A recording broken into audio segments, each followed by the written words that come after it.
money. What is it you want to do with it? When is it enough? You know, I tell my kids, the secret to having it all is knowing you already do. That's been my mantra forever, and I already have it all. I want to continue with this fund because I love it. It's the Aspen Fund, where we invest in Henry Crown Fellow founded startups, but I don't want to do anything else. I want to focus on that professionally, and that provides enough. I want to enjoy other things and open up space for creativity and play. Good evening, everybody, and welcome to the Fulfillionaire podcast. This is the show where JP interviews the 1% of the 1%. What does that really mean? Well, success is typically one-dimensional. Maybe it's a net worth or something on a piece of paper. However, we know that true success is multidimensional because life is multidimensional. And that's the conversations that JP likes to have on the Fulfillionaire podcast with fellow Fulfillionaires who have success in all areas of their life. And that's why we invited Lawton Cummings, who is a true Fulfillionaire and embodies wealth in all forms. But before we get to that, I have a question for the audience. How many of you, raise your hands, know the concept, where your attention goes, your energy flows? Yeah, most of you. The concept is that whatever you focus on expands. Money's the same way. Money is energy. Capital is energy. So as an investor, you're not just allocating capital. What you're really doing is directing energy. You are a conductor of your resources. So what does that really mean? It means, one, you get to decide what gets built, you get to decide what gets funded, and ultimately you're choosing what impact you want to see in the world. To me, that's power, and to me, that's responsibility. That is why we have Lawton Cummings here today, who is not only a Fulfillionaire, but also a very responsible steward of wealth and investor. Hi, this is JP Newman on Fulfillionaire and Lawton Cummings. Wow, it is so meaningful to me that you're here. And if you notice with what Krishna is saying, I just got done with a wealth conference with so many wealthy people that are still looking for joy. Mm-hmm. And if you really start defining wealth as a true Fulfillionaire, where the joy comes and emanates out of you, what a difference between people with just a lot of money. And you know a lot of people with a lot of money. We both do. Mm-hmm. You've really taught me a lot. We've known each other now for 7 years. And what I've seen around you is not only your energy, your exuberance, your creativity, your intelligence, but I see your heart. And I see it a lot. And when you introduced me to this idea, which you did with your fund, the Aspen Institute fund that you're doing, mm-hmm. How do you go from success to significance? Mm-hmm. And that's really been a guiding map for me lately. How do I go? Because once you make money, what do you do with it? Everyone's like, when you're Zach Cohen's age, you're making money. When you're April's age, you're just killing it. You're crushing it. Mm-hmm. But then what do you do after you crush? Yeah. What does significance look like? And I really looked at you as an architect of that. So I just want to thank you for that. It's amazing coming from you, because right back at you. That's you embodied. Thank you. Thank you. Well, I want to start, I have to ask you with the secret formula. You are a container, maybe it's a mirror. You're a container of a tremendous amount of energy, exuberance, optimism for the world. You play in a really tough field. You play in venture capital with a lot of men who are very serious, very technical, and yet you kind of remain and have kept your character. I know it's been a journey from you. Where does this energy and where does this seed of like amazingness come from you? Like, is it in your upbringing? Where does this come from, your energy? Oh my gosh, I love you, JP. And it is, I can tell you where my joy comes from. So it's hard to say, it's not my nature to say, I'm so... But there's an exuberance and an optimism. Yes, the optimism, does that come from? It's just innate. I mean, it's just innate. And I think we can cultivate our joy, and our joy can be dampened. And I've definitely had my joy, I've put it on the back burner a little bit, but it's over here. And I put at times the playfulness and the goofiness a little bit on the back burner, but anyone who knows me knows that it pops out and I can't really help that. You really can't. No, but there have been times in my life when I was just striving, particularly in the law, because within the law firm context, you really have to be a bit buttoned up. Yeah. Yeah, I understand. I've passed that, but I know what that's like. Yes. I was a vice president at Sony Pictures. There you go. And they always said that my boss used to call me a bull in a china shop because he's like, you got to be buttoned up and you got to do this. I was one of the most productive people. Yes. I was the youngest vice president out of 400 people, but I always did things the wrong way. I love it. Well, do you know what they called me at Davis Polk in Manhattan? The powder puff covered Sherman tank. Because yes, I was this petite blonde woman who would come in and say, hey, I genuinely like people. It's so nice to meet you. And we'd sit down to take a deposition. And then, you listen. And then as an attorney, you're trained to listen, take everything in. It's quite the opposite of what people say about attorneys. You're not taught to argue. You're taught to listen. Mm-hmm. And there's so many people who are simply thinking about what they're going to say next, and they're interrupting. They're just trying to get their point in. And attorneys, if you've been trained well, oftentimes are the best listeners because we listen, and I might completely change what I thought I was going to say. And so I'd sit down, I'd listen, and I'd be like, there it is. Okay, Mr. So-and-so. And then, yeah. Amazing. Yeah. One of the things I'm hoping from the conversation, besides for me, it's just fun to kind of just, I'm learning so much about you, but for the audience, I think we're going to be looking at, Lawton offers a really unique perspective. How many years have you been doing venture now with Capital Factory? Well, I've been with Capital Factory 3.5. And before that with Notley 2.5. Right. So and with the Aspen? 7, yes. So it's been about 7 years that I transitioned because I was doing Austin 100. Right. And then before that, legal law stuff, law it's going to be fun. Stuff. What I want to kind of review with you is, like, again, you're looking at some of the highest impact entrepreneurs in the world. Mm-hmm. Do you guys know what the Aspen Institute? Are you familiar with the Aspen Institute? Do you want to just give a quick what the Aspen Institute is? Sure. Yeah. The Aspen Institute was created probably, after World War II, the writ large, to promote peace and bring the ideas. You bring leaders and engage in conversation. And so world leaders can come and engage in conversation in a neutral ground, and you can come to resolution. Since then, people have been endowing various programs within the Institute. And one of them is the Henry Crown Fellowship. Henry Crown was a great industrialist. And when a department store magnate, if I remember. I think that's right. It was like Macy's or one of the big ones that actually came from Henry Crown. Out of Chicago. Yeah. And when he died, he left a good bit of money to his family, but he also left a good bit of money to entrust to his best friends to decide what to do with it. Yeah. And so it was quite fun for them, apparently. And they decided that they would start a fellowship for entrepreneurs who had reached a certain apex of their career before they're 45, which I think is ridiculously low, particularly for women. But anywho, and then take them, form a cohort of 20, take them from success to significance and say, okay, what do you want your legacy to be in this world? So my husband's a Henry Crown Fellow. My current business partner, Josh, is a Henry Crown Fellow, Josh Baer. Brett Hurt is a Henry Crown Fellow. And my last business partner, Dan Graham, is a Henry Crown Fellow. It's pretty insane. So you're on some pretty intensely smart, successful people. I guess so. With big hearts. Yes, exactly. And all of this was, none of that was influenced by the other. We just met in different ways. Yeah. It puts you in a very unique position, though, because again, I want to explore this idea of how do you go from success to significance? What does that even mean? What are we driving for when we talk about purpose wealth? Yes. What is purpose wealth?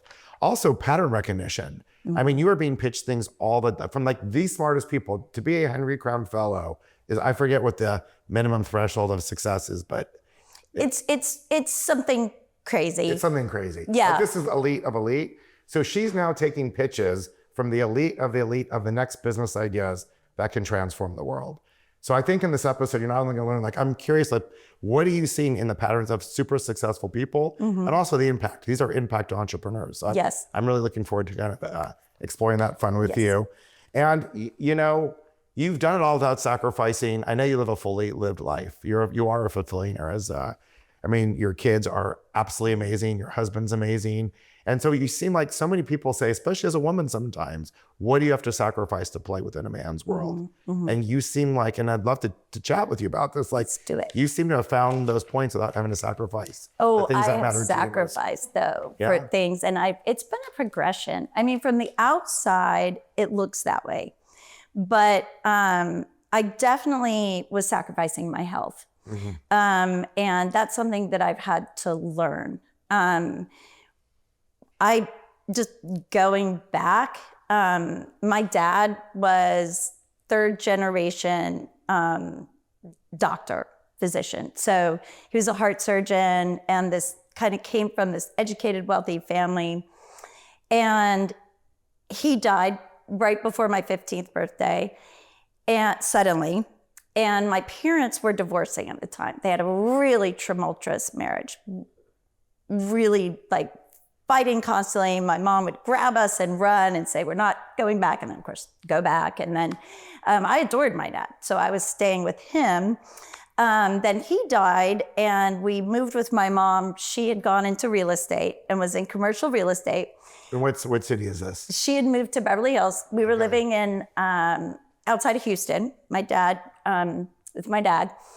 And you'll appreciate this as a commercial real estate person and a student of history. This was 1986, and she was VP of a savings and loan. Oh, wow. So yeah, moved in with her right when that all crashed. And then she also was out on the margin. So 1987, stock market. Wow. Black Monday. So so I really had the rug pulled, and she never really recovered from that. She still continued to live beyond her means, which was super fun when you're in high school, right? But your chickens do come home to roost. And I wish that my mom had become a fulfillionaire earlier before she died. In any event, she never really recovered. And she really my dad should have had some sort of spendthrift clause in his will, which he didn't have. But in any event, I'd had the rug pulled out from under me twice before the age of 20. So I was really seeking security. And to me, it was all about security. And so I love the law. I love to read. I love to write.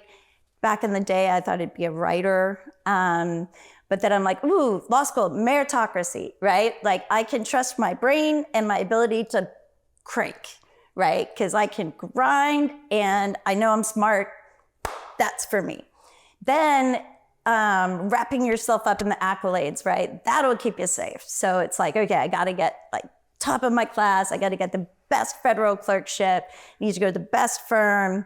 And of course, like the most, well-respected / macho field was white collar criminal defense. It's also a lot of fun, but it's definitely zero sum, fighting over money, almost all male. Wow, yeah. So did that for a long time. Then I was married to this wonderful man who I'd linked up with when I was very young, and we were both didn't know much except we loved each other. We were going to cast our lots together. He'd gone to West Point, and so he had this obligation to the military, which at the time seemed like a great deal because the only war that had been fought really in our lifetime was the former Yugoslavia, right? And that was clean, it was ethical, it was moral. I mean, for goodness sake, I would have gone myself, right? It was, and that's the real test, right? So when the wars broke out, we were kind of just, what's going on? So Craig deployed, and he deployed with Special Forces.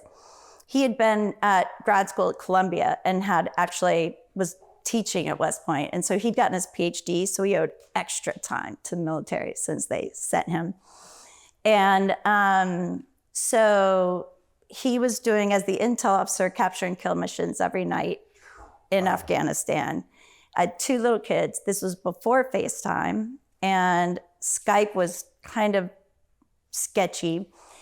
And I was stressed out of my mind. I was flying to go take depositions, freaking fed litigation. Like, I mean, honestly, not God's work, right? So, and also, well, in any event, I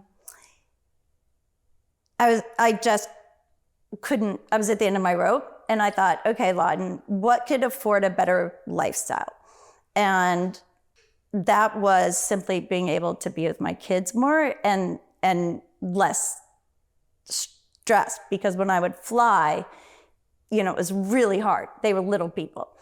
So the 2 best jobs in the law are law professor and federal judge, like hands down. So I'm like, okay, to be a federal judge, you have to be a prosecutor. We never live in one place long enough. So I want to go be a law professor. And to do that, you go on the market, you go to this big meat market in DC, 2,000 people. You have to write an article that gets published. So I did that really quickly, and then went and thank God, yes, got matched with Washington and Lee.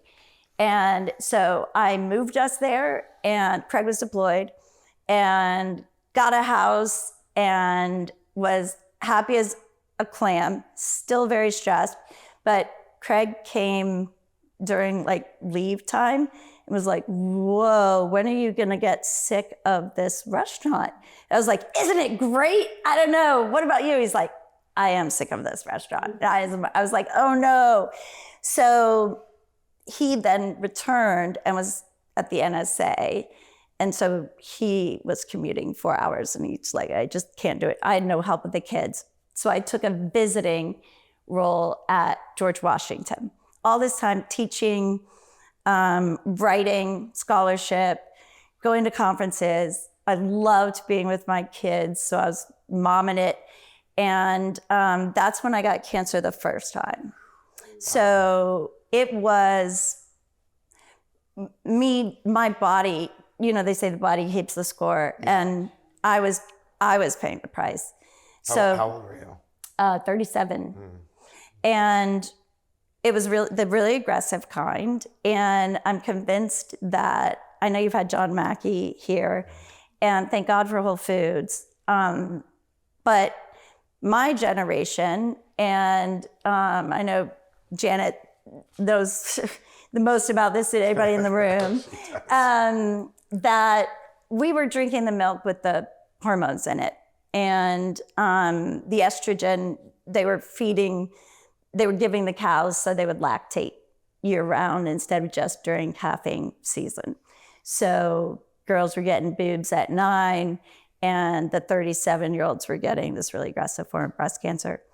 But because I was a law professor, tenure track, I couldn't afford for anyone to know. So I wore a wig, continued my life. Wow. And about a year later, I got shingles all over my back.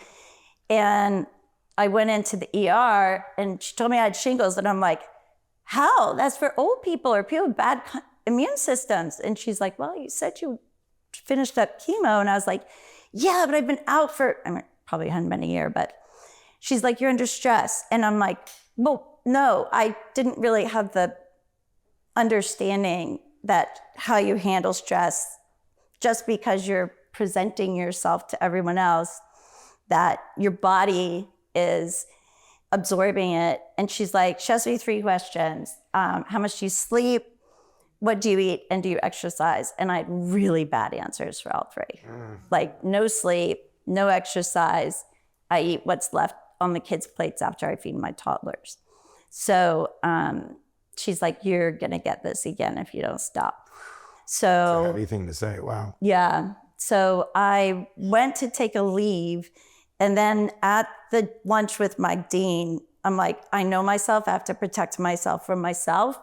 I have to get out altogether. And I actually said, I don't want to come back. I was teaching commercial law at the time. And I said, there's absolutely nothing interesting about commercial law to me. I can find nothing redeeming to write about, which as a law professor is like, yeah, yes, it's heresy. And I graduated first in my class at Georgetown in commercial law, like got the award at graduation. And so, you know, and I left, and for 5 years I was with the kids, and it was like incredible. I still did so much nonprofit work, and I taught as an adjunct, but you know, that was just, but I was primarily with the kids. And you would have thought I'd learned my lesson, but it was like one extreme, the other extreme. And so when I went back to the other extreme, and it came back, I had to really then learn how to create the balance. And that's been since you knew me. Yeah. So that balance has been late in coming, but we're all doing this life for the first time. Yeah. And I can say that, you know, having stage 4 cancer come and like living with it, I'm now like the healthiest and happiest I've ever been. Yeah. I'm just taking it out. That's all. Yeah. Thank you for being so much. So that was cancer 1. Like cancer 1, you would have thought like that would have been, you know, that was kind of a wake up call, but I didn't go deep enough. I didn't do the internal work to really, until cancer 2. Can you talk, do you mind talking about the Sure. work you did during 2? Yeah. Thank you for being, I know this is Yeah. I know much, I appreciate you sharing this. Thank Yes. So I actually, when I was thinking about, I told my son I was doing this. He's been to one of your podcasts before, and he's like, "Oh my gosh, that's perfect for you." And I'm like, and I'm going to talk about you, Coop, because so cancer 2, 2018 came back in my lungs and lymph nodes. I was practicing again, back in litigation, and so we had moved here, and I was definitely burning the candle at both ends. And when it came back and it was really aggressive, and I really was worried about everyone else. It was very much, again, an outwardly focused, like, oh my gosh, I need to make sure everyone's okay. And I was scared to run out of time thinking that I needed to make sure that they were okay. And that meant, again, like I felt like I had to make a dent in the world somehow. Again, achieve like all these like things, taking the kids on the right vacations. Sounds like your priorities moved up quite a bit. Yeah, it was, but it was not, I was still, again, I hadn't learned to care for myself. And so I did, well, a couple of things happened. One was I did psychedelic therapy, which was just incredible for helping me reorient. I know you've done that, and it is such a gift. And I'm not talking about doing something as like, you know, at a concert or whatever, but with intention. Those are just drugs. Yeah. When you're at a concert, it's not medicine, it's just drugs. Yeah. Let's be real. Yes, exactly. But medicine with someone who's a guide, who understands it, who can guide you through it, you know, you're completely internal, what I did with mask. And when I did it, you know, I did it in a clinical setting where she was hooked up. I qualified initially because, you know, if you're afraid of end of life, and I always wanted to do it. And Addie's like, look, Mom, here you got like, it's covered by insurance. Do it. I was like, yay. Big win. Yeah. And we'd all read How to Change Your Mind by Michael Pollan. Of course. So that really helped. My daughter hit a wall senior year of high school where she was overachieving and hit a wall and had to learn to care for herself, bit of a mirror. And was going through the self-care, like you gotta do yoga, you gotta meditate, and meanwhile, our son applying to college said, I just wanna go to CU Boulder. I wanna be on the mountain twice a week. And I was like, Coop, apply to other schools, like, ah.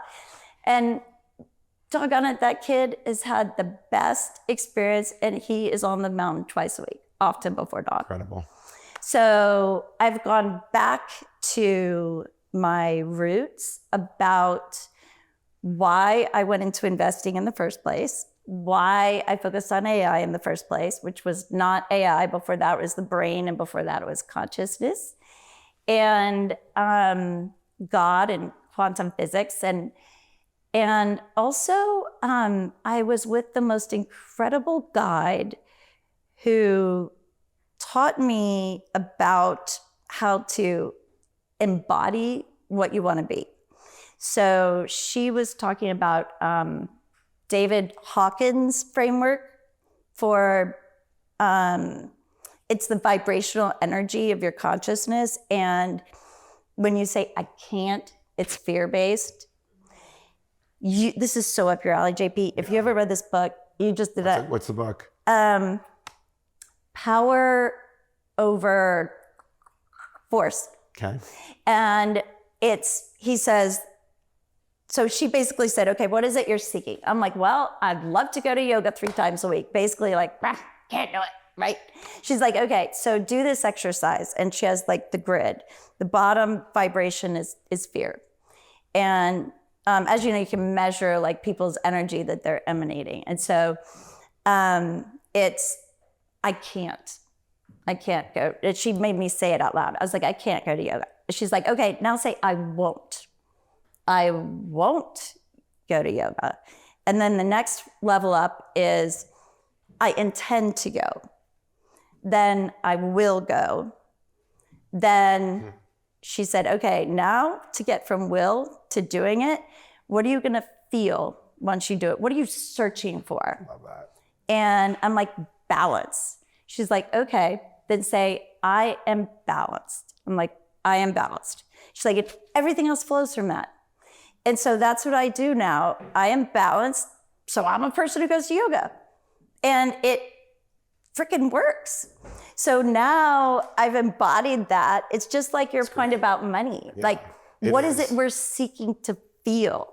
Then just freaking do that. Yeah, but what you said is so powerful.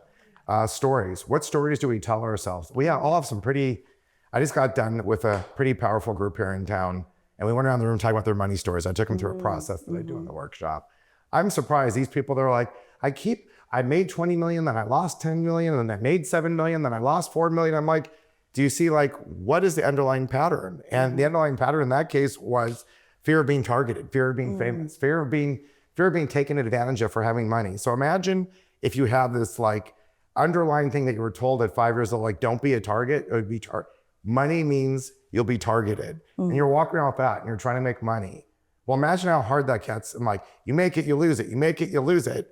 And how many people do you know make it and lose it? Because it's like our stories that we tell ourselves, whether we know it or not, are so powerful. And I'm always saying, so why don't we just tell you like better stories? This person today, I'll be anonymous, but very, very famous person who's changed the world, one of the top impact persons in the world, is doing their second thing. And I noticed they kept saying in this vision of their second thing, they kept using the word try. I'm trying to do this on this next thing. And I'm like, and I probably went a little too far, which I sometimes do. And they asked for feedback. And I'm just like, you say the word try a lot, but like, do you know who you are already? Yeah. Like, aren't you already declared? Like, you've already proven to the world that like who you are. So why do you keep using the word try? Yes. And I felt bad. Like, it's probably don't feel bad. I probably pushed my limit a little bit, which JP can do. But I think the person appreciated it because it's like, we're all so powerful. The point is, it's like, we're all so powerful. So why not just tell better stories of like what we act? Dan, you and I talked about this last week, right? Like, let's just tell like great money stories. So it sounds like what you've already done is, I'm balanced. Yes. This is me showing up balanced. Yes. And it sounds like what I'm hearing from you saying is it's not negotiable at this point. That's right. And so when I got back, I talked with Josh and we went on a walk and I told him, I want to scale back my responsibilities at Capital Factory. And I was across all the funds, general partner, chief legal officer. And for me, having kids, well, now that kids, when they go to college, people tell you, oh, you're gonna have so much time, you're an empty nester now. No, I gotta get on a plane. I'm flying there to see Addie in the morning. Like, that's in New York City, right? So, and Coop is abroad. So went to see him abroad. It's actually, might have added a few Wednesday nights, but like, you know, it has not added time. It's still, I want to go see them. And I need to, so now, money, what is it you want to do with it? When is it enough? You know, I tell my kids, the secret to having it all is knowing you already do. That's been my mantra forever. And now I think we're going to slow down and just take that one. And that one's a really powerful one. Can you say that one more time? The secret to having it all is knowing you already do. And can you guys feel that? Yes. And I already have it all. I want to continue with this fund because I love it. It's the Aspen Fund, where we invest in Henry Crown Fellow founded startups, but I don't want to do anything else.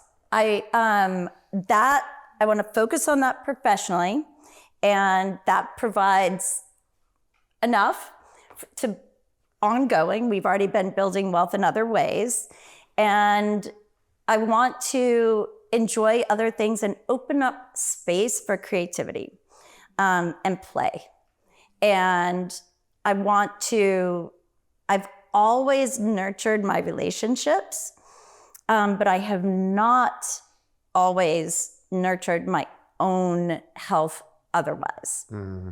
I want to sleep. I need more sleep than other people. I need 8 hours of sleep. Like, it's just the way I'm wired. And I'm sick of pretending that that's not true, right? So great. So, like, if I'm going to fly somewhere, I need to get in at a decent time, or else I got to fly in the lay down seat.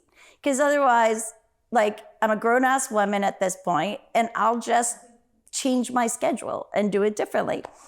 And so I have realized, like, after probably 6 or 8 months of scaling back, I was still doing so much. And I'm like, okay, I need to quit going to the meetings for this and that, because I need to protect myself from myself. I get there and I'm like, oh yeah, I know him. I'll introduce you. Yeah, let's go grab lunch. Like, and then I'm like, I walk out and I'm like, oh no, my schedule is booked again. And there's people emailing me like, thank you so much for agreeing to. And I'm like, so I need to just not be there.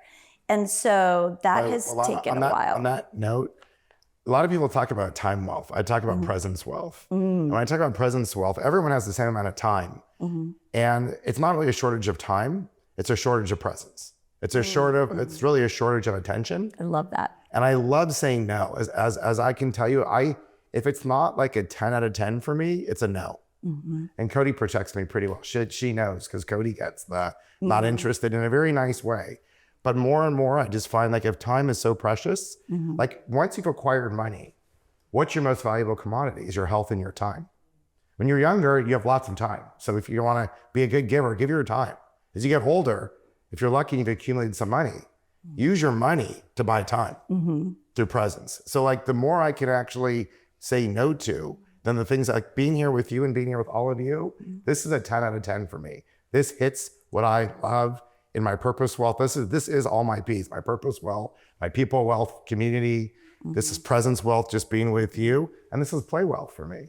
This is my connection to my joy and aliveness. So literally, we are living right now, my 4 P's in the world of prosperity. And prosperity is embodied health and wealth. So everything you're talking about, prosperity is your basis. You gotta have your health, because if you don't have your health, nothing else matters, which you really learn the hard way. Right? Yes. So if you have your health, everything's open. Until you have your health, everything's closed. So if you have your health and you've accumulated some money, then living in the 4 dimensions. And so this is a hell yes. And what I hear you say, it's the same thing. And life, guys, I would say, I don't care where you're at in your career, say no. Like if it's a 7, I've been training a lot of young, particularly men who don't feel as much as women. I say, touch your stomach and touch your heart. And whether it's going on a date or taking a meeting, if it's like a 6 or 7 or like less than a 6, just say no. And start to trust that. Like, literally, even if it's like the most faintest signal and you're not sure, like, trust that signal, it will get stronger with you. And it's really, really empowering. And I hear you. And then the funny thing is the things that you love magnify and come right to you. I'm sure like the great company that you need to invest in, you meet that perfect person at a party. Like you don't have to try anymore. It becomes like this like cosmic joke of like just the things you want coming to you because your intention is so clear. That's right. Do you have the same experience? I have that exact experience. And some people call it the law of attraction. It's also putting yourself in the position where you're around incredible people. And I also want to kind of just add a subtlety to what we're saying, which is that you don't need to wait until you have enough wealth to feel safe. You need to realize that you're safe when you don't have as much wealth as you think you do. And so I think that part of health is having a home, right? And having the ability to care for your children. I mean, heaven knows if we didn't have money to send our kids to college yet, we might not be sitting here, because if we needed to do a job that required us to be there in the moment. 100%. However, what I've learned and what you've learned, and I think is on a different version of saying it, is that health, all of that feeds you in your profession, which is just what you're saying, instead of being a reward for it. Like yoga shouldn't be a reward for me doing an incredible job at work. Like I like to go at 5:30. If at 5 I had not hit boom, boom, boom, boom, boom, I'm like, damn it, Lawton, you should have gotten up earlier this morning. Right back at it. Instead of that will make me a better person tomorrow. And it'll make my nervous system calm down. I'll be better with my family, and I will be better overall, and therefore it will serve me better in my profession. And that is what, of course, we didn't grow up with exercise and centeredness. Like, not at all. That was not part of our culture. No. Not my parents, though. No, mine either. Doing other things. Yes. Yes. Yeah. And so, yeah, it was definitely like a totally different culture. Yeah. So I want to ask you, now you made, I mean, first of all, thank you for sharing. And so you're sitting and you're hearing pitches of ideas from some of like very successful people with like impact changing ideas. So a couple of questions. One, with everything that you've learned about your own non-negotiables, and now having to make a decision of where you want this fund to go. By the way, this is the only fund where Henry Crown people can go to. They got a lot, who's general partner with Josh on this thing. Mm-hmm. So you're literally seeing from AI, you're seeing, and I'm seeing some of the things because I'm an investor in the fund. Yes. So I'm actually seeing, and they feel like they're things that can put a dent in humanity. Where do you sit now? So in this position as general partner, you have a lot of power in deciding the yeses. Mm-hmm. And I know at Sony, I got to like, out of the 10,000 pitches I took a year, I only had the money for 5 projects. Right. Mm-hmm. And I'm sure for you, T, you've only got so much money. How is it for you today? You're taking these pitches from incredibly important, powerful people. I'm sure there's a lot of life-changing ideas. Mm-hmm. How are you navigating that both personally, but also across, when does it get from a no to a yes? What are the pattern recognitions that you're seeing? Yeah. Where you're like, does it matter who the person is to you? Is that a not negotiable? I kind of want to hear your process of how you say yes and what your negotiables and non-negotiables are. Yeah, great question. And first, I'll start with, we invest alongside leads in that fund. Yeah. So that means that these are big ideas, big entrepreneurs who have really well-known leads for the round. Yeah. And so we have to, it's both. It's a dance in venture capital. Because you're already dealing with super successful people. It's not like these are first timers. These are people who already hit it and have a reputation. Mm-hmm. And so we want in on the best terms. And we're not as big of a heavy hitter. So we do give half our profit back to the fellowship. That's a big deal, by the way. Did you hear that, guys? Half the profit the fund makes goes back to the fellowship. Of me and Josh's. That's a big and they get all of their profit. Yes, the investors. That's huge. But yeah, that's one thing that we both wanted to do starting out. And so when when we're speaking with founders, for us, number one, it's all about the founder. And what we know is that a badass repeat founder will pivot. So even if this doesn't necessarily work, they will move on. They will pivot quick, and they will do it, in the way that needs to be done. We also, it needs to be a 10 out of 10. We've got investors, we're fiduciaries. And so it has to be something, what you want your fund to 3x.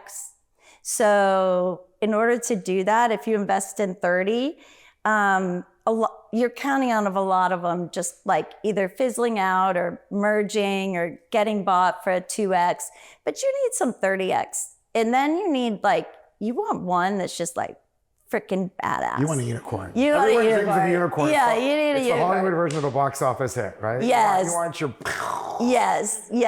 And Henry Crown Fellows in the past, after finishing, they've founded things like, Reed Hastings with Netflix, who I know you ski on his mountain, and and Reed Hoffman with LinkedIn, and just like these incredible companies.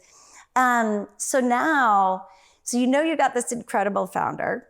Also, it's a trusted network. So just like us in Austin, we know, I look out like Milo is my intern last summer, and I know his parents, right? Awesome. So he's a badass at UT, but he's not going to screw up for me. His parents are entrepreneurs, right? I know them. Yes. Same with these Henry Crown Fellows. So I know, no matter what, great resume, great person, but also we're in this community together. Yeah. Same with Henry Crown Fellows.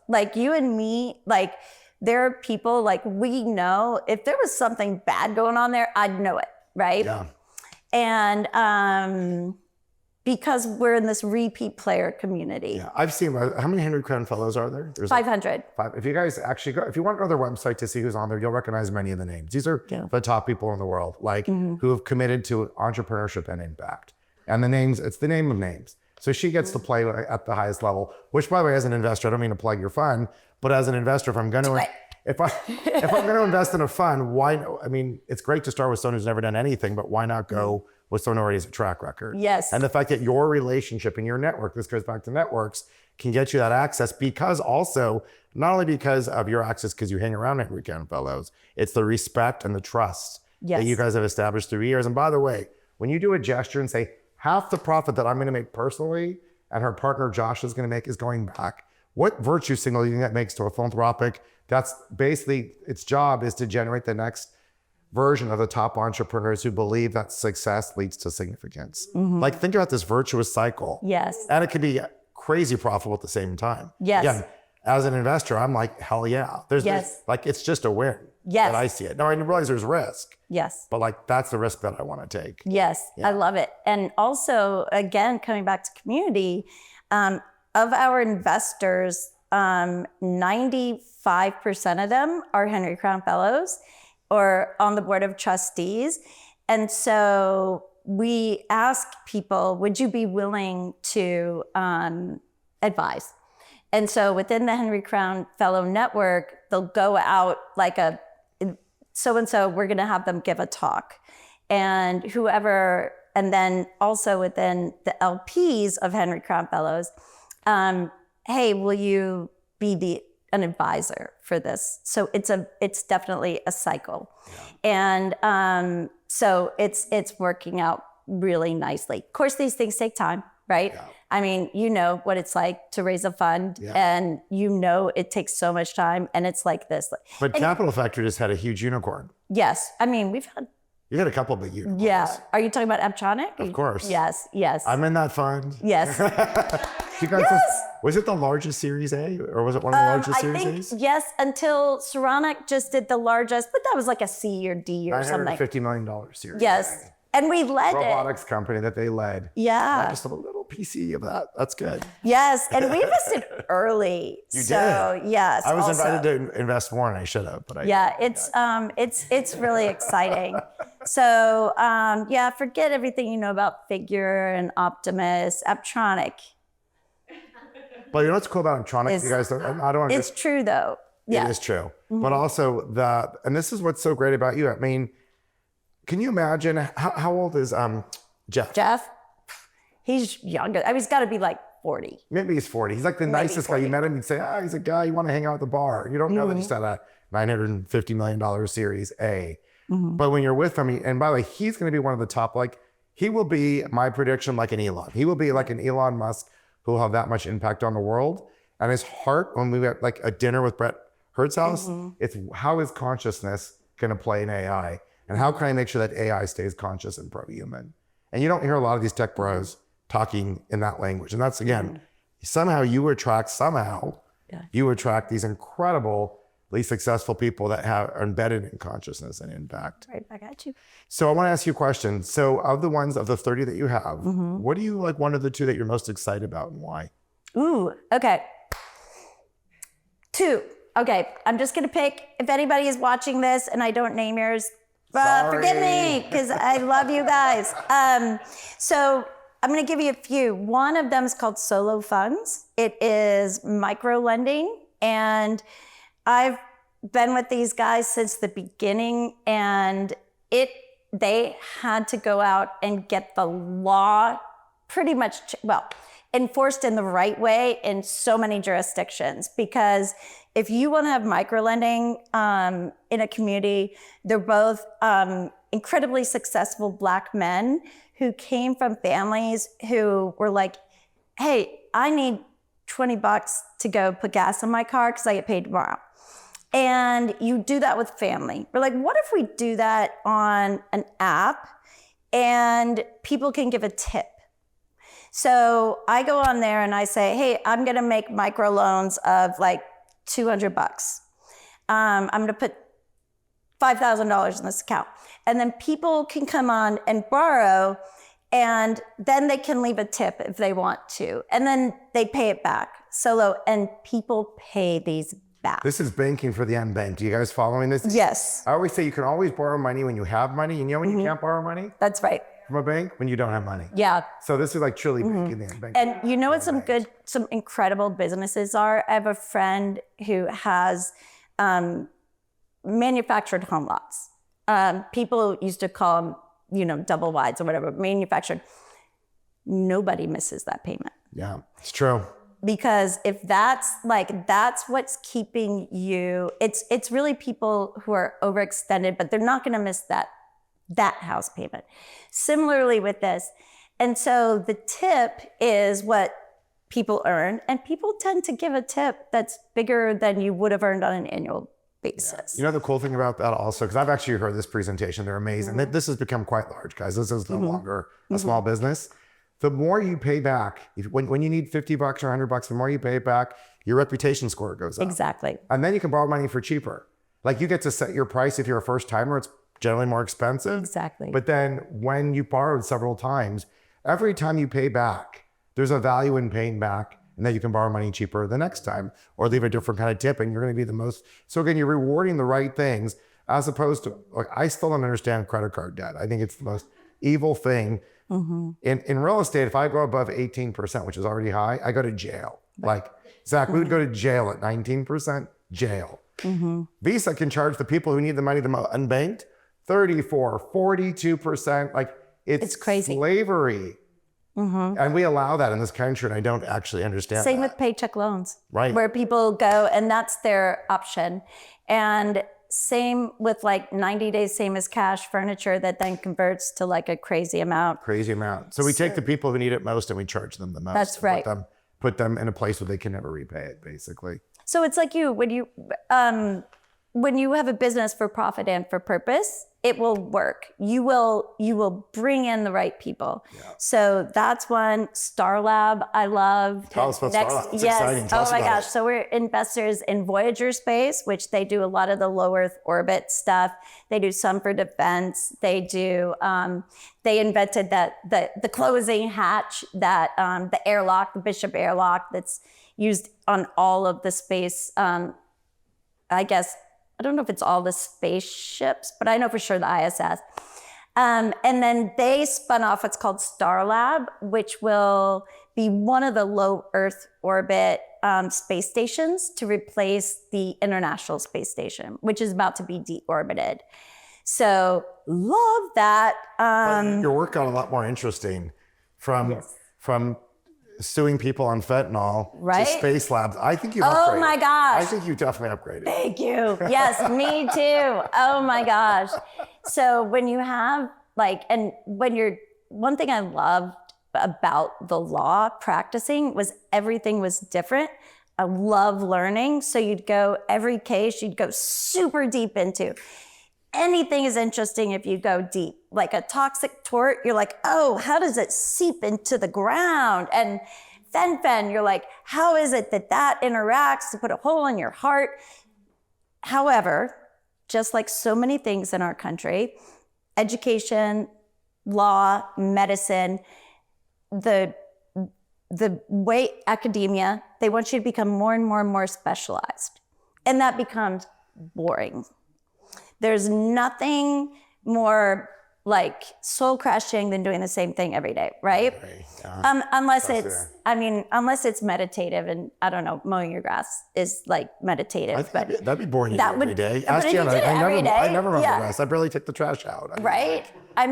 So that became boring.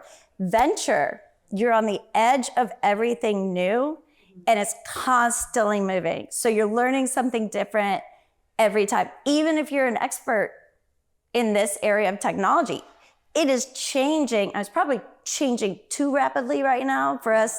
I was going to actually ask you about that. Mm-hmm. You know, Elon had an interview 2 weeks ago with Peter Diamandis. And Peter Diamandis, do you guys know what singularity means? Have you heard of this expression? Singularity is when artificial intelligence gets more intelligent than us. And, you know, they've been talking about it's 5 years away. Elon said, it's already happened. You don't even you don't get it. Like, we've already hit singularity. It's not 3 years out. It's here. Ray Kurzweil's been talking about 2027, 2028. Right. And Elon said, he's like, I can't keep up anymore. He's like, I was the guy who could keep up with the world. Every day, the breakthroughs in human advancement are happening so fast, I can't keep up with it.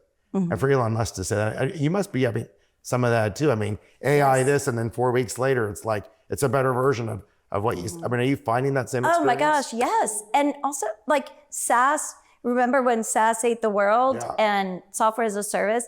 Now software is dead. Like, those companies are either dead or will be dead by, I don't know, the end of the year. Yeah. So the world is changing so quickly. Now, Josh told me that he teaches this class to students on entrepreneurship. And his newest one, he walked in because Claude Code was already out. And he said, okay, first class, before the end of class, you guys create Etsy, you create eBay, and they all created it on Claude Code within the hour. Yeah. Wow. So that shows you that what we all know is that those jobs, that specialty, computer programming is now, they spent so long. When I say they, I mean the big tech companies saying everyone should learn to code. They went to the education school board and said, let's have AP coding, computer programming. We have such a glut of computer programming graduates. And because now it's great if you're mid-level or upper level, you can do more with all of these tools. Yeah. But what if you're coming out of college, right? Yeah. It happened too fast.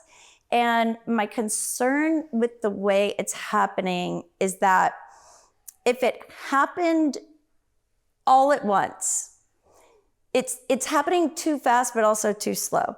If everyone, or say a third of the country, was out of work tomorrow, somebody would do something. And when I say somebody, I mean the government. Sure. And yet, because now it's like, oh, well, today it's computer programming majors, and maybe it's graphic designers. Oh, but the really good ones are still getting jobs. So they must just not be very good, right? And then tomorrow it's something else. And then it's going to be drivers. Like how many men between the age of 18 and 35 have a job that relies in some part on driving? It's high, the percentage. And so then it's going to be like, oh, well, it's only the states where the conditions are dry and autonomous vehicles, autonomous trucks are able to go. So it's, you know, it's like this drip, drip, drip, drip, drip. But yet it's happening so fast that individuals are having a hard time pivoting and knowing what to do. And so that concerns me. As an investor, it was just like people who were in textiles when the tariffs hit, like people went out of business very quickly. Yeah. And so this is something that definitely concerns me. I hope we get to the age of abundance for all, or everybody can live well working 20 hours a week, but how we get there from here and how this next generation, how we handle their prospects right now is what concerns me. I think we're all feeling it. Well, I want to do a little Q&A for the audience. You have a few minutes for Q&A if you guys want to think of a question. Lawton, I want to say that I just so enjoyed this time with you. Thank you so much. Enjoyed this time with you. Thank you so much. JP. Come here. Greatest. Must. Yeah, I think we're all thinking the same thing right now for sure. Like, what? It's the most greatest time to be alive, and we're gonna have to figure some of these things out. I appreciate your perspective on that. Do you guys have any questions for Lawton? Sarah? So in the 2000s, VCs funded only 4% women-owned companies. Now it's less than 1%. Is Capital Factory changing that at all? Because, last thing I'll land on is, it already shows in stats that we outperform 60 cents more per dollar and 30 to 50% higher in KPIs. So it's like an amazing investment deal. I did not know that in the 2000s that women were receiving 4% of VC funding. I thought it was always hovering around 2%. So, wow. Now I know the stat you quoted was 1%. The stat that I see consistently is 2%. Whatever it is, it's bloody awful. Internationally, it's less than 1%. Okay, internationally, that makes sense. Okay, so in America, it's around 2.5. And one of the major reasons for that is, in my opinion, is so few female general partners in venture. So in our industry, partner means anything really. Just like in a law firm, a partner could be a junior partner. It's still above whatever, principal VP, but it doesn't mean you're equal owner. General partner, so if you look at how many women are GPs in venture funds in America, it's about 2%. So it correlates. That means that you have the ability, you're an equal decision maker as to where the funds are allocated. Another part of your question, is it Sarah? Sarah, so another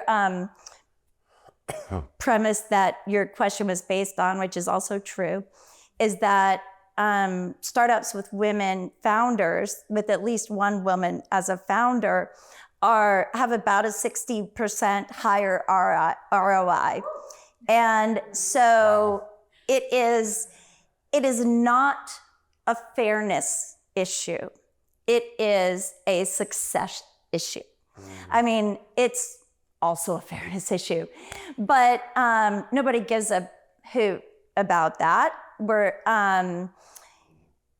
It is also just good business. So it is the need for women in the GP seat. You need to be recruiting them and having them come up. It was the same problem in law firms with female equity partners. And the problem was everyone was leaving in the middle because there was no ability to go have babies and care for aging parents if you wanted to work part-time or have a flexible schedule. So that had to change. with women in VC, we simply need more GPs. And yes, we are working on it. We have, with the fellowship fund, my fund is reflective of this. We have close to 40% women. Wow, come on. Yeah, founders, yes. Wow. So That's amazing. it's, Right. and the issue is people naturally understand or listen to people that they feel aligned with. And women don't end up in the room. Oh, girl, I could talk about this for hours. We'll do this another time. Okay. Yeah. Thank you. I appreciate Yeah. it. Any other questions for Lawton? Yeah, I have a question. You said that you don't have to have as much wealth as you do. Can you just elaborate on that for people still building and Yes. in the wealth? The question is, earlier I had said that you don't need to have as much wealth as you think you do in order to feel safe. We all need to know where our, house payment, car payment, tuition payment is coming from. But once you have that, then you start thinking, okay, wait a minute, do I need X, Y, or Z because so-and-so has that? Or wait, what if the market goes down and I lose this? And what if, and you start operating out of fear. And the other thing that you do is lose sight of why you're doing it and see it as a like notch almost. And Craig and I had been talking about getting a second home, and every time we're on vacation, we're like, we shouldn't get a second home because we love going to places, right? That could lock us in. But then we're like, oh yeah, but blah, blah, blah. And then we just moved in our new house where all I wanted was trees. I've been dying for trees. Finally got my backyard with all the trees and went outside. I'm like, oh my gosh, I just want to enjoy this. Like, I don't need the second home. This is my dream. I want to stay right here. So that is a mental shift. Into enoughness. Enoughness. Yeah. Yes, as I see Andrea come in, like the enough. I am enough. Yes. And it's enoughness. And also like I'm rich. It's more than enough. It's the Fulfillionaire. I'm so freaking blessed. And I know that. And so what could I possibly want? And so it's simply enjoying and loving the life that I have. And like you said, that makes me more present with founders. I took a call with a young founder and she blew my mind, and I spent the extra half hour. I'm always like, okay, this mentoring session is 30 minutes a month, right? And then I was like, oh my gosh, I've got some extra time. I've got some ideas for you, right? It flows. It's like flowing. Wow, that's awesome. I'm about to wrap up. Any other final question before we wrap? Is everyone good? Yeah. Last question, go ahead, Courtney. If we were to ask your children the best advice that they received from their mom. Yes. I saw it as just like, just a sensation that I needed to put in the back of my mind. But it was creeping in. Yeah. Yeah. But I can see. Thank you. Yes. Now you can see that I'm like sweating. So I don't want to say anything, but yes, I'm just glowing with excitement. It's got to be a 10 out of 10. Yeah. I'm actually gonna put the fan on. Go for it. Hold on. My children, I can tell you that they have each told me their answer to that. And at various times, one of them is the secret to having it all is knowing you already do. That's one of them. Cooper was saying that he gave that advice to someone on the plane that he was seated next to a couple of weeks ago. And another one is make your own fun. which the kids, when they were, Right? Just yes, ask. I gotcha. Yes. I gotcha. Yes, I love that. Is that part of health also? Like It is. Air conditioning? It like is. good. So the other one is like when the kids were coming up and they were like left out. And I'm like, make your own fun. And they're gonna shut their stuff down and come to yours. And it just keeps happening. Because it's like, don't chase after that. Do your own thing. And people will come to you, and it's the right people. Yeah. Thank you all so much. I just want to say so many people chase success, but how many people talk about alignment and wholeness and having it also Fulfillionaire? And now do you guys know why I brought Lawton on the show as a Fulfillionaire? The wealthiest person that I know. Thank you so much. Thank Lawton. you. It's like at the end of A Beautiful Life, he said, like the richest man I know. Do you remember that? At No. the end of A Beautiful Life? No, I forget. It's been a long time. It's a Wonderful Life. I Yeah. remember that. Oh my gosh. Is that That's what because he you're says? Jewish. It's a Christmas movie. I watch it. I watch it. Go watch It's a Wonderful watch Life. it again. It's been a bunch of 'Cause years. He's going to commit. Yeah. It is perfect for JP. Really? Do Oh you my remember? Do you gosh. know the story? Yes. Oh my gosh. Lynn, you're going to go nuts over it. Hey guys, I have one more thing. Well, because I know Krishna's, I can feel Krishna's vibe. You guys, for the episode, Fulfillionaire.com. If you're interested in knowing more about Fulfillionaire, Krishna will send out a thing when this episode's coming out. If you want to share the episode, if you guys want to know more about Fulfillionaire, you either go to Fulfillionaire.com or findthefeeling.com, because it turns out people can't spell Fulfillionaire. So it's findthefeeling.com. We have a workshop. We have 3 workshops a year. A couple people in this room, like Zach and Daniel, have been to my workshops. If you want to up level with money and really feel more about this alignment, we'd love to show you how. That's all we got. Thank you so much for coming.